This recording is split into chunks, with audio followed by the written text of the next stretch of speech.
நண்பர்கள் அனைவருக்கும் வணக்கம்.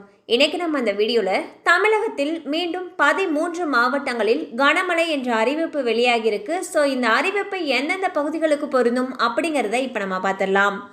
கடந்த சில தினங்களாகவே தமிழகம் மற்றும் புதுவையில் வடகிழக்கு பருவமழை பரவலாக பெய்து வருகிறது.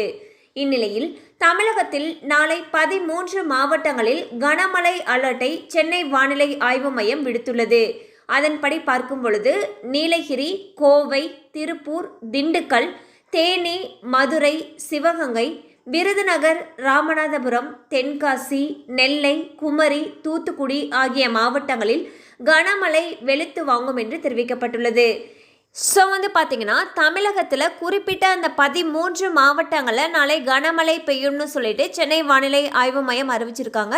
மேலும் கனமழை அதிகமாக இருக்கக்கூடிய பகுதிகளில் இருக்கக்கூடிய பள்ளிகளுக்கு நாளை விடுமுறை விடப்படுவதற்கான வாய்ப்புகள் அதிகமாக இருக்குது அப்படின்னு சொல்லிட்டு தகவல்கள் தெரிவிக்கின்றன.